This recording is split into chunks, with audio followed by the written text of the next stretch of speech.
काशी गौरव institute में आप सभी का स्वागत है। बायोलॉजी का फीमेल रिप्रोडक्टिव सिस्टम में ओवरी को पढ़ने की बारी है। यह जो संरचना है वो कटा हुआ ओवरी का है जो क्लास में पढ़ाया जाएगा।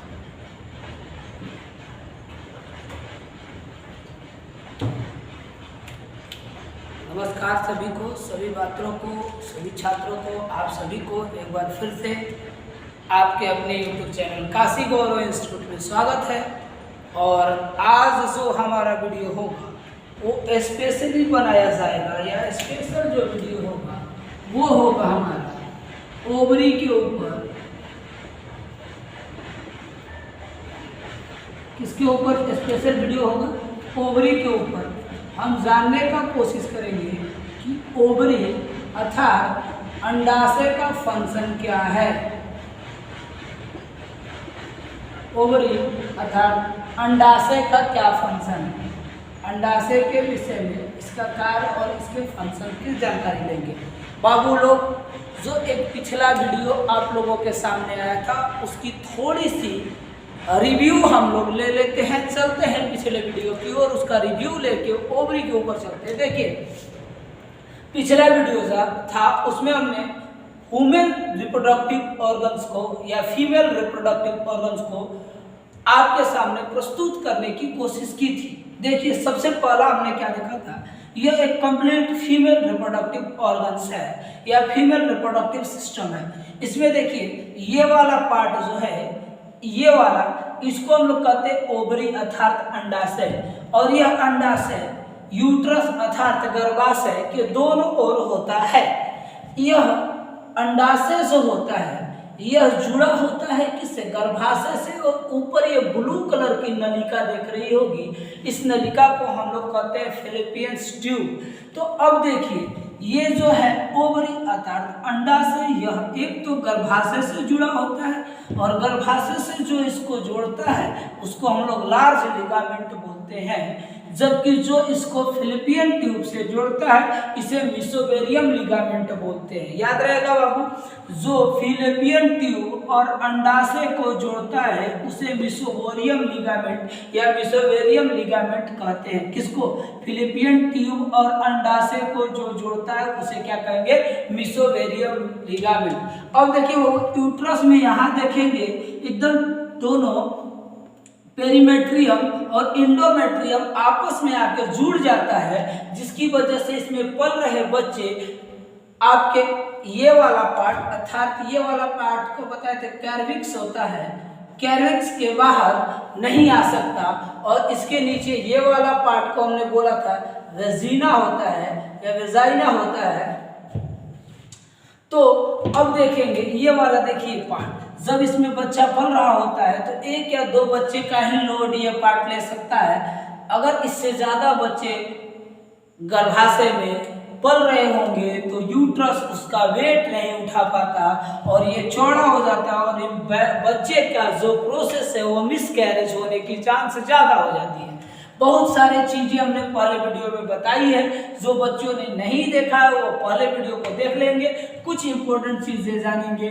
जो फैलोपियन ट्यूब का अंगुली नुमा संरचना होता है इसे फिम्ब्रिया बोला जाता है, ये ऑलरेडी हमने बताया हुआ है। और इस फिम्ब्रिया के ऊपर का जो पार्ट होता है इनफंडिबुलम होता है, जो पतला होता है। और यहाँ इनफंडिबुलम के नीचे हमने बोला था कि ऐसी कुछ कोशिकाएं बनी होती है, संरचना होता है, जहाँ अंडे के पास या जो अंडा होता है उसके पास चलने की कोई शक्ति नहीं होती। जैसे हमारे शुक्राणु के पास माइक्रोकांड्रिया होता है, जो पिछला शुक्राणु का पूंछ होता है वो माइक्रोकांड्रिया होता है। तो माइक्रोकांड्रिया की वजह से शुक्राणु चलता है, उसको पावर मिलता है। लेकिन इन अंडे के पास बिना माइक्रोकांड्रिया के चलने की क्षमता नहीं होती। इन्हें फिम्ब्रिया के सहयोग से ऊपर ले जाने की क्रिया की जाती है।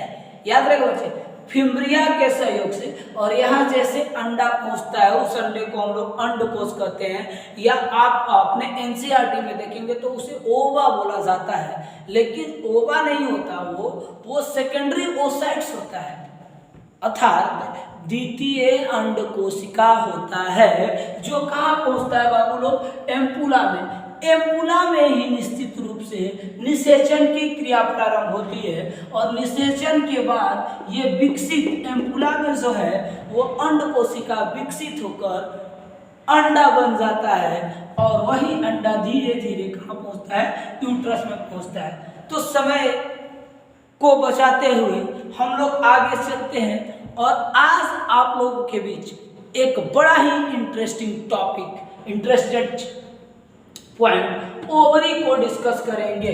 चलिए बात करते हैं ओवरी की। तो टोटल आपको पता होगा बाबू, ओवरी जो होता है इसकी संख्या कितनी होती है बाबू लोग? तो इसकी संख्या जो होती है वो कह सकते हैं कि 2 हो गई। इसकी संख्या कितनी होती है? 2 होती है। और इसका जो आकार होता है बाबू लोग, आकार वह कह सकते हैं 3.5। अब देखिए ये क्या है, 3.5 सेंटीमीटर क्या है बाबू, लंबा और 1.5 सेंटीमीटर या कहे 3 सेंटीमीटर से 3.5 मान के चलते हैं। 3 सेंटीमीटर लंबा, 1.5 सेंटीमीटर चौड़ा और 1 सेंटीमीटर क्या होता है बाबू, मोटा होता है। याद रहे बाबू। तो हमारा जो ओवरी है, ओवरी का देखिए एक मोटा मोटी संरचना हम लोग बना रहे हैं।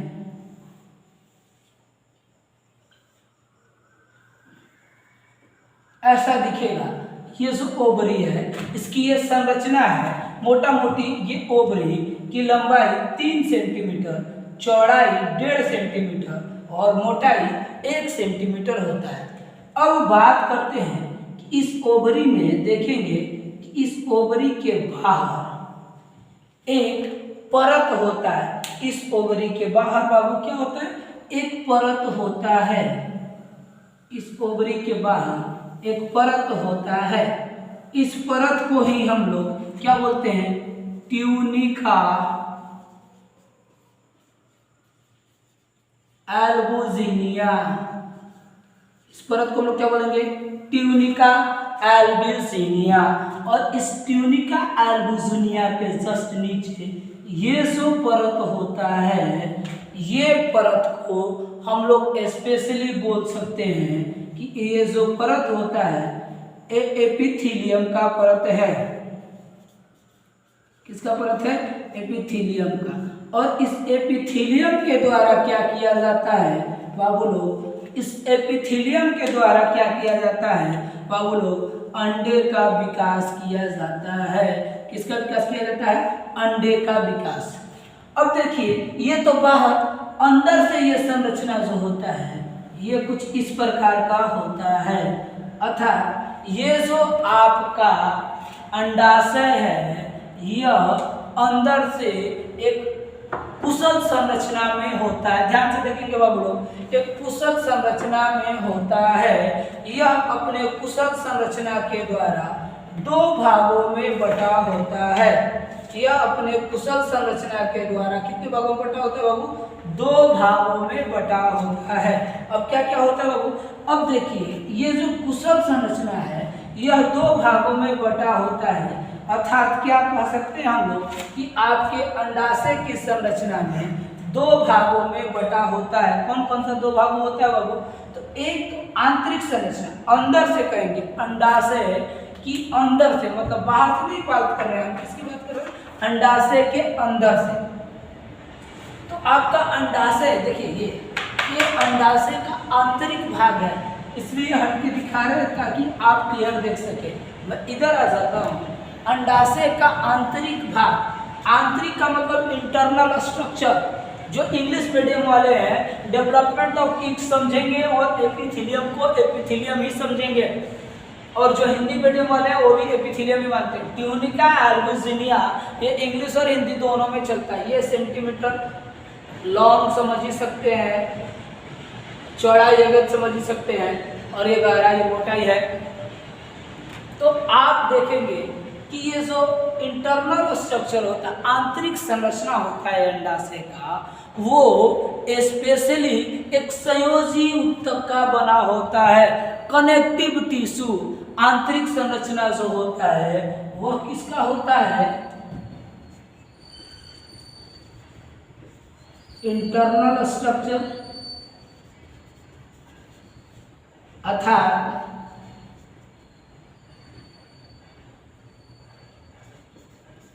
कैसा होता है, आंतरिक किसका बना होता है, इंटरनल स्ट्रक्चर जो होता है ओवरी का वो किसका बना होता है बाबू, संयोजी, किसका बना होता है, संयोजी उत्तक। अर्थात क्या,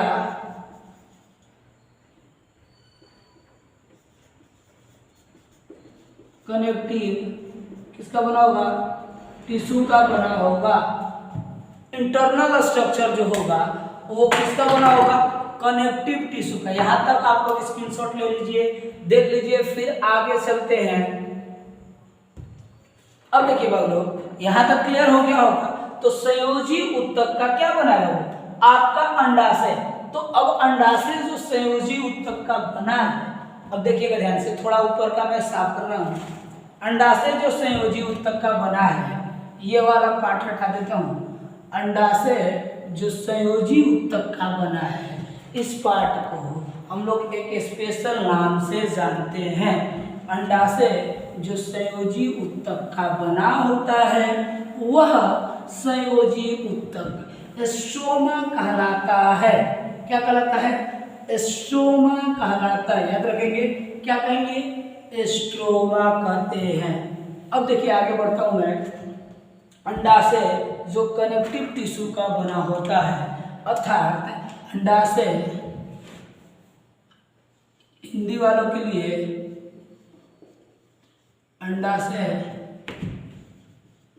का आंतरिक भाग,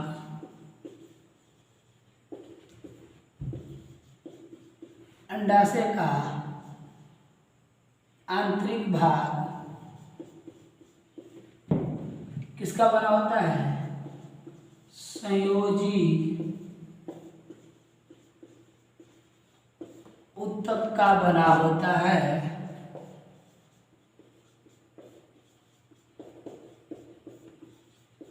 इसे क्या कहेंगे बाबू, इसे क्या कहेंगे,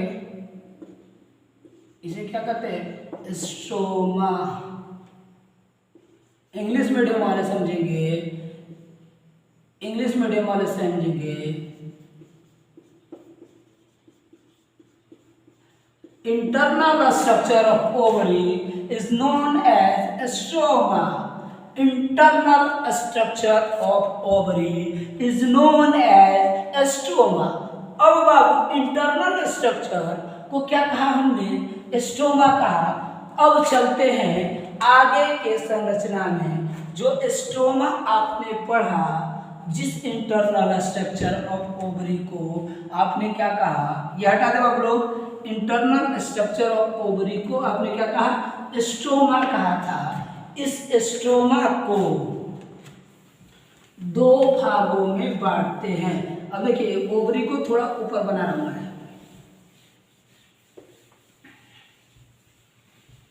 ध्यान दीजिएगा। Internal structure of ovary is known as stroma.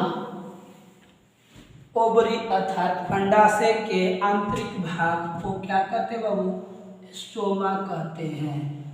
तो अगर आप इसको दूरबीन से देखेंगे, लैप्रोस्कोपी कहेंगे हम, अगर बायोलॉजी की भाषा में बात करें तो यह अंडाशय एक ऐसा बल्ब की तरह दिखेगा। एक इस तरह की संरचना होगी, किस तरह की संरचना होगी आपकी अंडाशय की। और इस अंडाशय के अंदर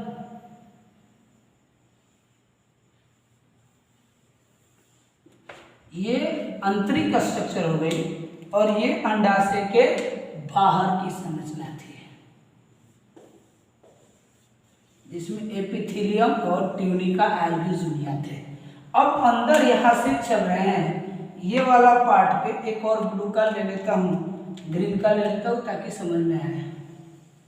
ये देखिए, ये ग्रीन वाला पार्ट, इस ग्रीन वाले पार्ट को हमने क्या नाम दिया था, ट्यूनिका एल्ब्यूजिनिया, और इसको हमने क्या बोला था, एपिथेलियम। और इस एपिथेलियम के बाद शेष ये जो यहाँ से दो भाग है इसको हम क्या कहेंगे, क्या कहेंगे बाबू, स्ट्रोमा। क्या बोलेंगे बेटा, स्ट्रोमा। सभी को क्लियर रहेगा यहाँ तक। अब देखो ये जो स्ट्रोमा है, ये वाला पार्ट, ये वाला पार्ट जो स्ट्रोमा है, इस स्ट्रोमा को ध्यान देना, स्ट्रोमा दो भागों में बढ़ता है। एक को हम लोग बोलते हैं मेडुला, एक को बोलते हैं कॉर्टेक्स। क्या बोलेंगे बाबू, stroma is divided into group, यहाँ तक स्क्रीनशॉट लीजिएगा। Stroma is divided into group medulla and cortex. Clear, stroma is divided into group medulla and cortex. Of that, the cortex is a outer part of stroma and medulla is the inner part of stroma. Means this part is called medulla और this part is called cortex. Clear? अंडाशय के आंतरिक भाग को stroma कहते हैं और stroma के आंतरिक भाग को मेडुला कहते हैं। इस स्ट्रोमा के बाहरी भाग को कॉर्टेक्स बोलते हैं और इस कॉर्टेक्स में फॉलिकल होते हैं। अब भैया क्वेश्चन उठता है, व्हाट इज फॉलिकल? कॉर्टेक्स के बाहरी भाग में फॉलिकल होते हैं और फॉलिकल का अर्थ होता है अंड कोशिका का समूह, अंड कोशिका का प्रारंभ या अंड कोशिका का समूह। अब दैट्स क्लियर कि किसमें, कॉर्टेक्स में क्या होते हैं बाबू, फॉलिकल होते हैं और यह follicle divided in 4/5 major group. It is the important part of oocyte, या it is important part of development of ovas. अर्थात फॉलिकल या अंड कोशिका के निर्माण के लिए सबसे महत्वपूर्ण होता है फॉलिकल। याद रखा, अंड कोशिका के निर्माण के लिए सबसे महत्वपूर्ण होता है फॉलिकल और फॉलिकल होता है कॉर्टेक्स में और यह कॉर्टेक्स होता है स्ट्रोमा में और स्ट्रोमा से होता है वो अंडाशय का इंटरनल स्ट्रक्चर होता है। अब बेटा फॉलिकल की बात करेंगे तो 4 इंपॉर्टेंट टाइप ऑफ फॉलिकल। अब बात यहाँ तक क्लियर होगी, स्ट्रक्चर ले लीजिए पूरी तरह से क्योंकि मैं कुछ क्लियर करूंगा।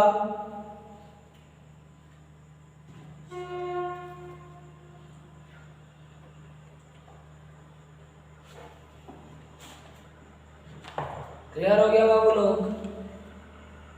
अब देखिए फॉलिकल का प्रारंभिक संरचना कुछ इस प्रकार का होता है। फॉलिकल की प्रारंभिक संरचना कुछ इस प्रकार की होती है। इसके बाद यह फॉलिकल आगे बढ़ता है, मतलब यही डेवलप होता है। तो ये जब डेवलप हो जाता है तो यह फॉलिकल के आगे ऐसे ऐसे संरचनाएं बन जाती हैं, इसको प्राइमरी बोलते हैं। जब ये और डेवलप होता है तो यह 2 परत वाला फॉलिकल में बदल जाता है, यह 2 परत वाले फॉलिकल में बदल जाता है। तो यहाँ तक क्लियर है तो मैं आगे की ओर चलूँ बाबू, ये हटा दूँ अब या इसी में बनाता हूँ, इसी को क्लियर करके बनाऊंगा। चलो यहाँ तक क्लियर है। अब देखो यहाँ से क्लियर करता हूँ।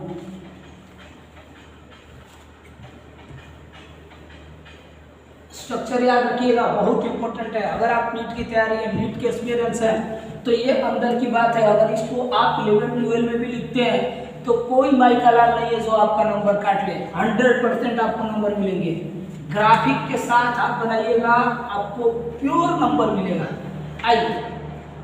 आइए बात करते हैं बाबू। अब आइए स्ट्रक्चर की बात करते हैं, सिर्फ इंटरनल स्ट्रक्चर की बात करेंगे। मैं आपको यहाँ पे कुछ फिगर भी दे दूंगा, जब वीडियो चलेगा तो उसमें कुछ फिगर मैं दूंगा। अब देखिए, मान लीजिए आपका अंडाशय है,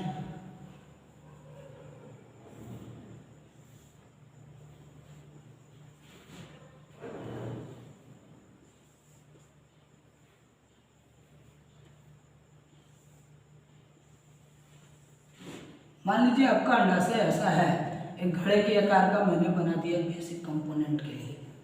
तो अंडाशय का ये हो गया आपका।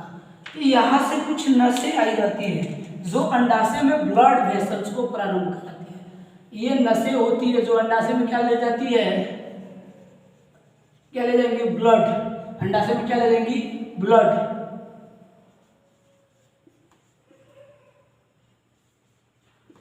ब्लड वेसल्स होती है जो अंडाशय में क्या ले जाएंगी, ब्लड ले जाएंगी। अब वो ब्लड को ले जाने वाले ब्लड वेसल्स या ब्लड रक्त नलिका भी इसको हिंदी मीडियम वाले के लिए बोलेंगे, क्या बोल सकते हैं, रक्त नलिका। तो रक्त नलिका को हिलम बोला जाता है। क्या बोला जाता है, हिलम। अब देखिए यहाँ पर 4 प्रकार के फॉलिकल होते हैं।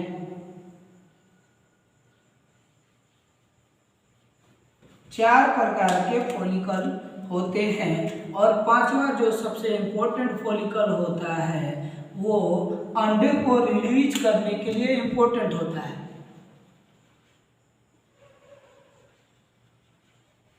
तीन परत हो गया, चौथी परत भी मैं बना रहा हूं।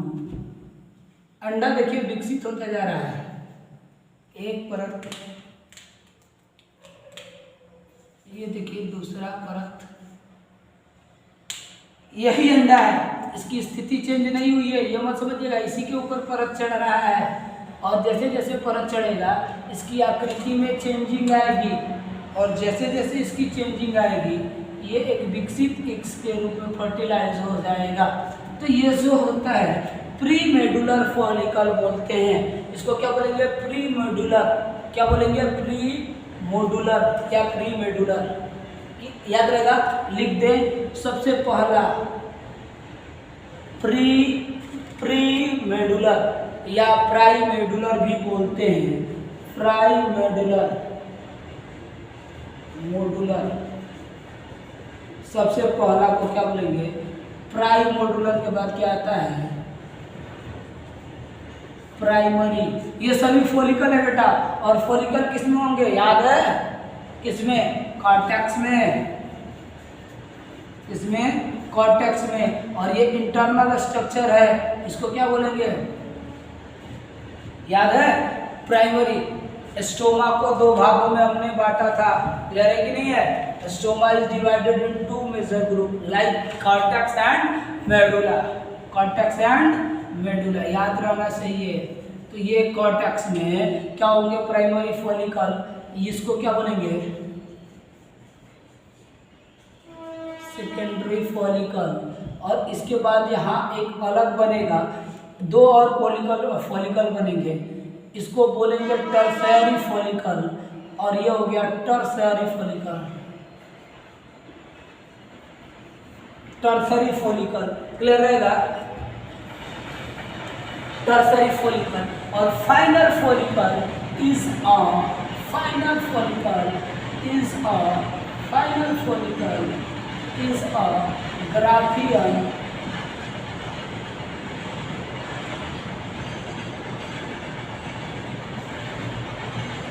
final follicle is a Graafian follicle, clear, final follicle is a Graafian follicle। तो Graafian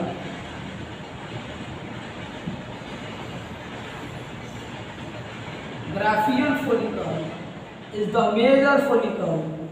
यह जो ग्राफियल फॉलिकल है वह इंपॉर्टेंट फॉलिकल है, क्योंकि यहीं से उस साइड का क्या होता है,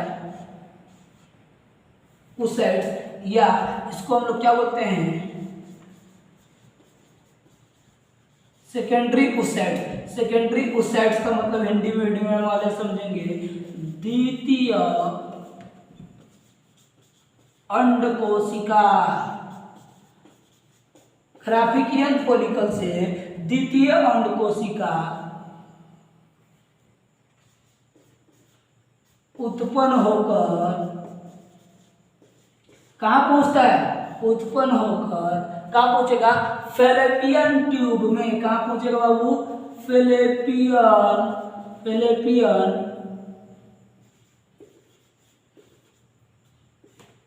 कहाँ पहुंचेगा? फैलोपियन ट्यूब में या फैलोपियंस नली में भी कह सकते हैं पहुंचेगा। कहाँ पहुंचेगा? फैलोपियंस नली में। तो क्या पहुंचा?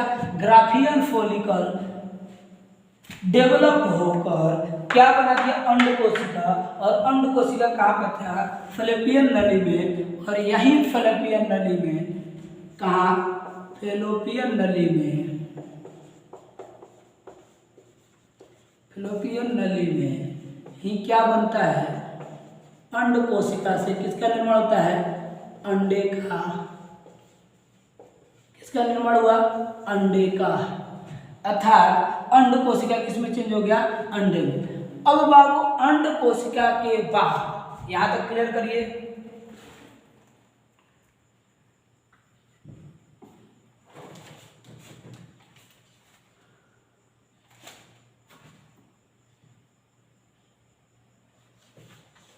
क्लियर हो गया बाबू?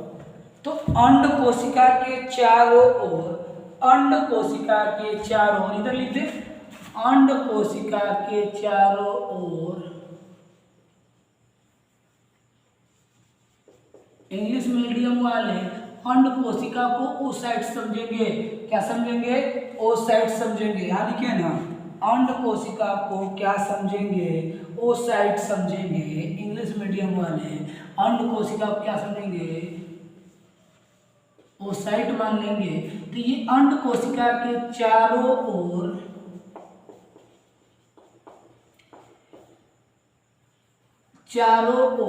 एक परत लगा होता है। अंड कोशिका के चारों ओर एक परत होता है, एक परत होता है जिसे ग्रेनुलोसा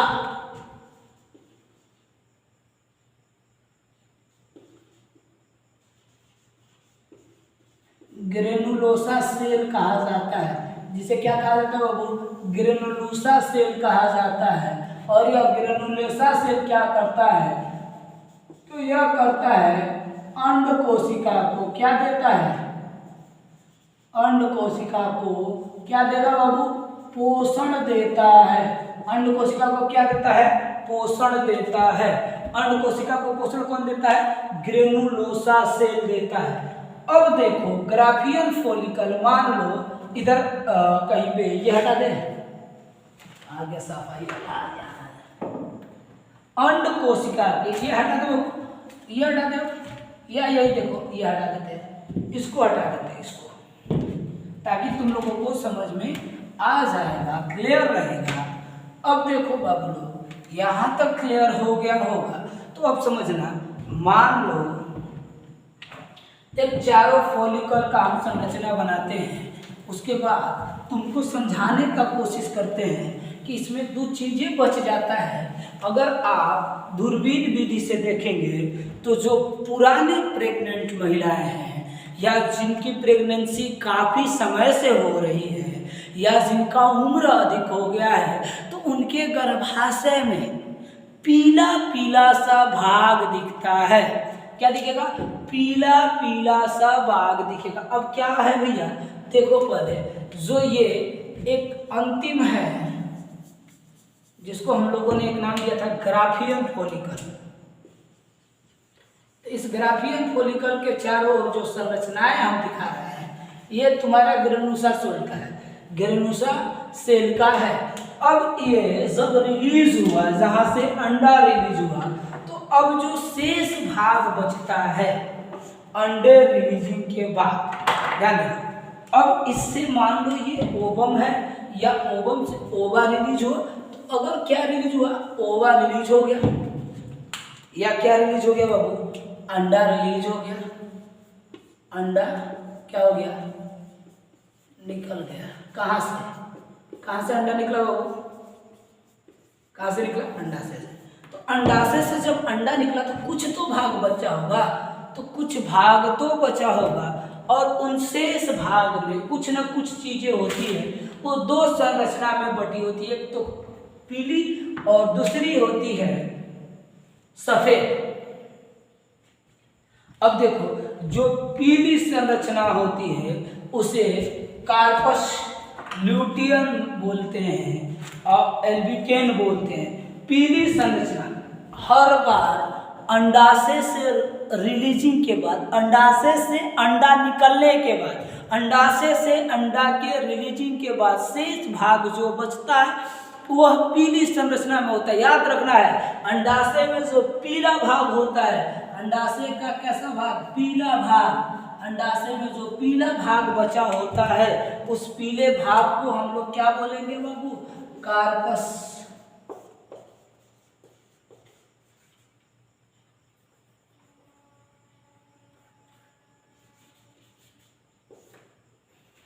क्या बोलेंगे, कार्पस लूटियम। और जो सफेद भाग होगा, सफेद भाग होगा उसको क्या बोलेंगे। अब ये जो कार्पन लूटियम है ये समय बीतने के साथ साथ, कार्बन लूटियम समय बीतने के साथ साथ सिकुड़ता जाता है और उसकी कलर एक छोटी सी बिंदु नुमा संरचना में बदलकर कैसी हो जाती है, सफेद हो जाती है। इस सफेद भाग को हम क्या बोलेंगे, कार्पस एल्बिकैन। क्या बोलेंगे, कार्पस एल्बिकैंस। क्लियर, अंडाशय का इंटरनल स्ट्रक्चर क्लियर हुआ। अब क्वेश्चन ये उठता है कि सर एक महिला अपने जीवन काल में कितनी अंडा रिलीज करती होगी। तो ये देखिए, एक महिला एक पीरियड में, एक टाइम में 50,000 से 60,000 किसका निर्माण करती हैं, तो कहेंगे फोलिकल का निर्माण करती हैं। लेकिन इन फोलिकल से सिर्फ एक द्वितीय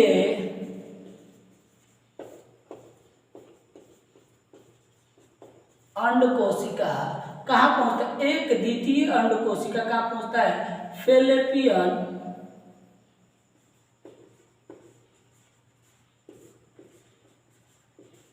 एक द्वितीय अंड कोशिका कहाँ पहुंचता है, फैलोपियन नलिका में पहुंचता है।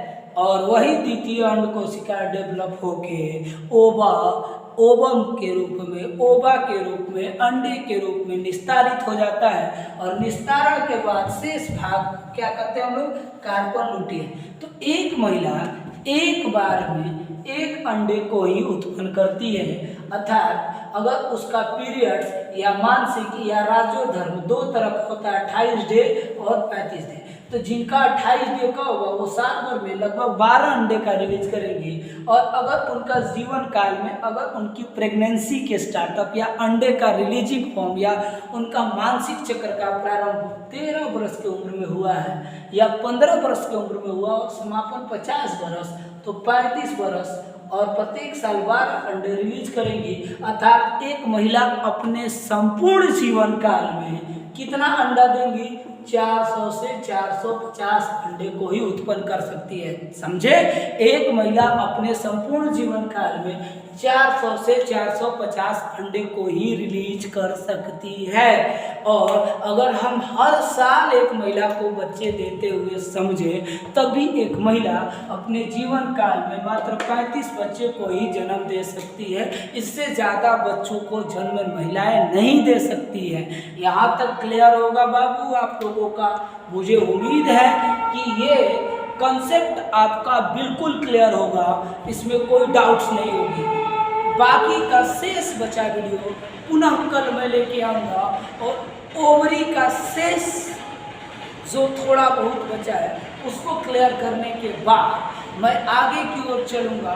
फैलोपियन नलिका और यूट्रस को समझने की कोशिश करेंगे। आज के लिए इतना ही। जय हिंद, जय भारत, खुश रहिए, मस्त रहिए और घर पे रख के पढ़ते रहिए। अगर वीडियो अच्छा लगा हो तो लोगों के बीच शेयर करिए। और आपके छोटे भाइयों के लिए मैं 21 तारीख के बाद फर्स्ट ईयर का भी एक वीडियो डालना शुरू करूंगा। जिन बच्चों का क्लास रेगुलर नहीं हो पा रहा है वो वीडियो देखेंगे जो डाउनलोडेड वीडियो है, और जो लाइव पढ़ना चाहते हैं वो KGI ऐप को डाउनलोड करें और 3 से 4 हमसे जुड़े, ज़्यादा से ज़्यादा जुड़े, डाउट्स को क्लियर करें और खूब आनंद से बायोलॉजी का मज़ा लें, क्योंकि ये एक ऐसा सब्जेक्ट है जो आपके जीवन में सबसे महत्वपूर्ण होता है। चलिए बाबू, शुभ शुरुआत आपका।